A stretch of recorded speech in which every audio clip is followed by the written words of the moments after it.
नमस्कार आदाब स्टूडेंट्स, हम पढ़ रहे थे इबरत। हमने चैप्टर स्टार्ट किया था इबरत, तो हमने थोड़ा सा पढ़ा था, उसके आगे हम पढ़ेंगे आज। स्टूडेंट्स, हमने यहाँ पे स्टार्ट किया था, हम यहाँ से लास्ट पैराग्राफ जो उसको स्टार्ट करेंगे यहाँ से। जिस कमरे में ठोकर और पंडित जी घुसे उसमें सिर्फ 4 आदमी थे। तो इनकी ये मैंने बताया ना आपको पिछले लेक्चर में यहाँ पे कि हाँ यहाँ वो अलग अलग डब्बों में बैठ जाते हैं। तो ये पंडित जी और ठाकुर साहब एक साथ थे। तो ये कहता है वो जिस डब्बे में वो घुसे वहाँ पे क्या था, उसमें सिर्फ 4 आदमी बैठे थे। उनमें 2 बैठे थे, 2 लेटे हुए थे। तो कहता है कि 2 उसमें से आदमी बैठे हुए थे और 2 सीट पर लेटे हुए थे। ठाकुर साहब ने एक आदमी से करहत लहजे में कहा, जिनके ऐसे बड़े अकड़ कर कहा कि उठ बैठो जी, देखते नहीं हो हम लोग खड़े हैं। तो जो हेड कांस्टेबल तो उन्होंने बड़े ऐसे गुस्से से कहा कि आपको दिखाई नहीं दे रहा है कि आपने क्या किया, आप यहाँ पे लेटे हो, हम खड़े हैं।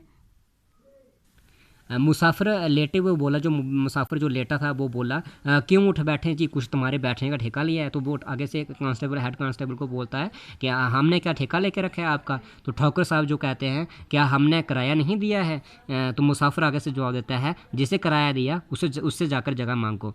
ठाकुर साहब दोबारा कहते हैं ज़रा होश से बात करो, उस डब्बे में 10 आदमियों को बैठने का हुक्म है। कि उसको कहता है जवान संभाल कर बात करें, इस डब्बे में 10 आदमी भी बैठ सकते हैं, जब 10 आदमी को बैठने का हुक्म है। मुसाफिर ने कहा यह थाना नहीं है, जरा जबान संभाल कर बात कीजिए। तो मुसाफिर भी आगे से अकड़ की बात करता है कि ये हेड कांस्टेबल साहब ये थाना नहीं है जहाँ पे आप बात जो है जरा देख समझ कर कहें।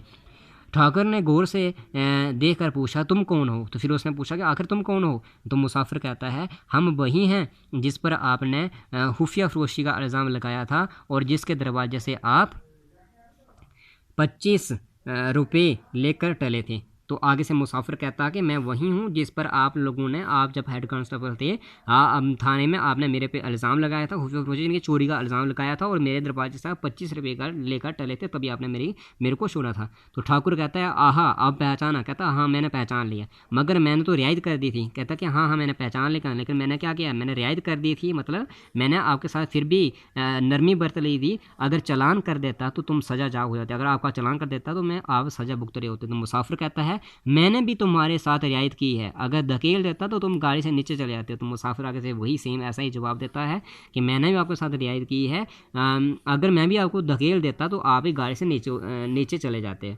दूसरा लेटा हुआ मुसाफिर जो था वो ज़ोर से कहका मारकर हंसा और बोला, वो दूसरा जो मुसाफिर था वो मतलब हंसने लगा जोर से, क्यों जनाब दरोगा जी, मुझे क्यों नहीं उठाते हैं? तो वो कहता है आप मुझे क्यों नहीं उठा रहे हैं दरोगा साहब?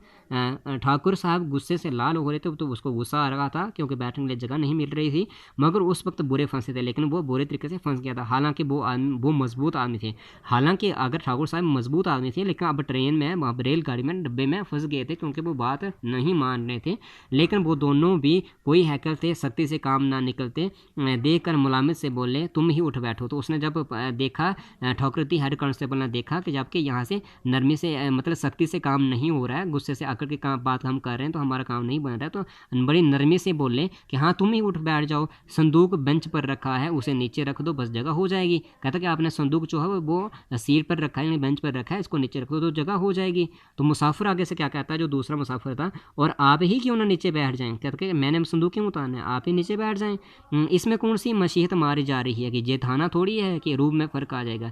तो वो आगे से वो भी ऐसे ही आकर के जवाब देता है उसको कि ये थाना थोड़ी है कि यहाँ पे तेरी जो है इज्जत में फ़र्क जाएगा, रूप में फ़र्क आ जाएगा, आप ही नीचे बैठ जाएं। ठाकुर कहता है क्या तुम्हें भी मुझसे कोई अदावत है? तो कहता कि हाँ, पहले तो आदमी ने बता दिया कि ऐसे ऐसे तूने मेरे से पैसे लिए थे, कि आपको कोई मेरे से परेशानी है? अदावत हो गया, परेशानी है, मैंने तुम्हारी सूरत भी नहीं देखी। तो वो कहता है मैंने तेरी शक्ल भी नहीं देखी है। तो मुसाफिर कहता है आपने मेरी सूरत ना देखी होगी लेकिन आपके डंडे ने देखी है। तो वो कहता है कि आपने मेरी नहीं देखी होगी लेकिन दरोगा साहब आपके डंडे ने मेरी शक्ल जरूर देखी है। इसी मेले में आपने मुझे कई डंडे रसीद किए थे। कहता है यही जो मेला यहाँ पे लगा था वहाँ पे आपने मुझे कई डंडे रसीद किए थे, मेरे के डंडे से मारा था। उस वक्त आपके साथ कांस्टेबलों की एक फ़ौज थी। कहता है कि उस वक्त आपके साथ बड़े सारे कांस्टेबल थे, उनकी पूरी एक फ़ौज थी। मैं मार हाकर जब्त कर गया, यानी कि मुझे मारा था आपने और मुझे थाने ले गए थे, लेकिन जख्म अभी दिल पर ताज़ा है, यानी कि मुझे वो बात याद है। उसकी दवा की तलाश उसी दिन से कर रहा हूँ और मैं भी ये सोच रहा हूँ कि मुझे कब ये मौका मिलेगा। बारे आज मौका मिला है मैं भी ठाकुर हूँ। तो वो कहता कि आज मुझे मौका मिला है तो मैं भी आगे ठाकुर हूँ। आपसे इज़्ज़त में हैसियत में ख़ानदान में हेटा नहीं हूँ, यानी कि आपसे इज़्ज़त में हैसियत में ख़ानदान में मैं हेटा हेटा मतलब छोटा नहीं हूँ मैं। खामोश बैठ जाइए वरना शायद मेरे इस पर सिर पर शैतान सवार हो जाए। तो वो दूसरा आदमी कहता है ठाकुर साहब को कि आराम से बैठ जाएँ खामोश होकर, अगर ऐसा ना हो कि मेरे सिर पर शैतान सवार हो जाए। पंडित जी अब तक खामोश थे, तो पंडित चंद्रधर साथ में जो थे वो क्या वो खामोश चुप करके उधर से देख रहे थे, दिल में कांप रहे थे, जिनके दिल में वो डर रहे थे कि कहीं मारपीट ना हो जाए, यानी कि कहीं इन पर लड़ाई ना हो जाए तो गेहूं के साथ गन भी पिस जाए। कि गेहूं के साथ गन कहते हैं ना कि ये क्या मुहावरा है कि गेहूं के साथ गन ना पिस जाएगी, ऐसा ना हो कि इन दोनों की लड़ाई में कहीं मुझे भी मार पड़ जाए।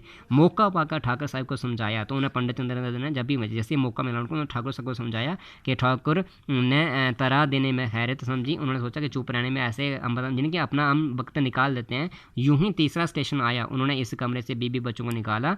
तो जब दूसरे तीसरे स्टेशन पर जब पहुंचते हैं ये, तो इन्होंने क्या किया, पंडित चंद्रधर तो अकेले थे लेकिन साथ में उनके बीबी बच्चे थे दूसरे हेड कांस्टेबल के, तो उन्होंने बीबी बच्चों को निकाला। उन दोनों शैतानों ने इनके असबाब उठाकर फेंक दिए। तो दोनों ने किसने, जो दो आदमी वहाँ पे मुसाफ जो इनके साथ बहस कर रहे थे, उन्होंने क्या किया, इनका सामान जो था वो उठाकर फेंक दिया। जब ठाकुर साहब गाड़ी से उतरने लगे तो एक ने उन्हें ऐसे धक्का दिया कि बेचारे उनके मुंह प्लेटफार्म पर गिर पड़े। तो जब ये हेड कांस्टेबल साहब उतरने लगे तो एक बंदे ने उसने आदमी ने धक्का दिया कि वो उल्टे मुंह जिनके उनके मुंह प्लेटफार्म पर गिर पड़े। गार्ड से फरियाद करने दौड़े कि इतने में इंजन ने सीटी दी, जाकर अपनी जगह बैठ गए। लेकिन किसी गार्ड से जो सिक्योरिटी गार्ड था वहाँ पर उसको बताने के लिए दौड़े, लेकिन इतने इंजन यानी गाड़ी ने सीटी दे दी और अब दोबारा फिर जाके बैठ जाएंगे।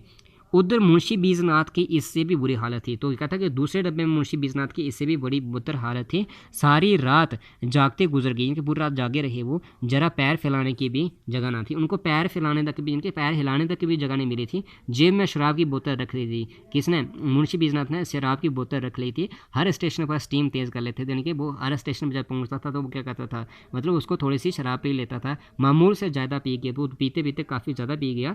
एक तो शराब का नशा, उस पर जगह की तंगी का था, एक तो उसको नशा हो गया, दूसरी जगह की तंगी थी, हाजमे में फतूर पड़ गए। इनको उसका जब हाजमा था वो क्या हो गया, वो बिगड़ जाता है। पेट में उसको दर्द होने लगा। बेचारे बड़ी मुश्किल में फंसे कि कहीं हिलने की जगह ना थी। लेकिन कहता है बड़ी मुश्किल में फंस गए थे वो मुंशी बीजनाथ, लेकिन कहीं हिलने की जगह नहीं थी। असाल के आसार नज़र आने लगे। लखनऊ तक उन्होंने किसी तरह जब्त किया, यानी कि लखनऊ तक पहुँचने तक उन्होंने किसी तरीके से सब्र किया। मगर आगे चल कर मगर आगे चल कर जा राय जब्त ना रहा, लेकिन आगे चलने की हिम्मत ना रखी। एक स्टेशन पर उतर पड़े। कहता है एक स्टेशन पर उतर पड़े, खड़े ना हो सकते थे, प्लेटफार्म पर ही लेट गए। लेकिन वो खड़े ना हो सकते थे तो प्लेटफार्म में ही लेट गए। बीबी भी घबरा कर उतर पड़ी। अच्छा, इनके साथ मुंशी बीजनाथ की बीवी भी गई थी, जिनके ये भी परिवार के साथ गए थे। खींच हाँच कर असबाब उतारा, बड़ी मुश्किल से उन्होंने उसकी बीवी ने सामान उतारा। जल्दी में ट्रंक उतारना भी भूल गई, जिनकी जो अपना ट्रंक था उसको उतारना वो उसकी बीवी भूल जाती है। दरोगा जी ने ज़मीन पर लेटे देखा तो समझ गए हज़रत ज़्यादती कर गए हैं। तो जब दरोगा साहब उधर से दूसरे डब्बे से उतरते उन्होंने जब मुंशी बीजनाथ को लेटे हुए देखा तो उन्होंने सोचा कि ये तो क्या हज़रत ज़्यादती मतलब मर गए हैं। मरवत ने उतरने पर मजबूर किया, जिनके सब लोग ये उतरने पर मजबूर हो गए क्योंकि मुंशी बीजनाथ की हालत ख़राब हो गई थी। ये सारे लोग उतर जाते हैं, सब ने यहीं पड़ाव डाल दिया, जिनके सारे लोग यहीं पर रुक जाते हैं। देखा तो मुंशी जी की हालत अबतर है, इनके काफ़ी ज़्यादा खराब हालत थी। बुखार, तशंज, पेट में मरोड़ के और दस्त, जिनके कि ये काफ़ी उसको बुखार था, पेट में दर्द हो रहा था, दस्त वगैरह, बड़ी तशवीश हुई। स्टेशन मास्टर ने समझा हेज़ा हो गया है, जिनको उन्होंने सोचा कि स्टेशन मास्टर जो था वहाँ पे उसने सोचा कि हेज़ा हो गया। हुक्म दिया कि मरीज़ को अभी बाहर ले जाओ, तो उसने कहा कि इसको कहीं बाहर ले जाएं आप।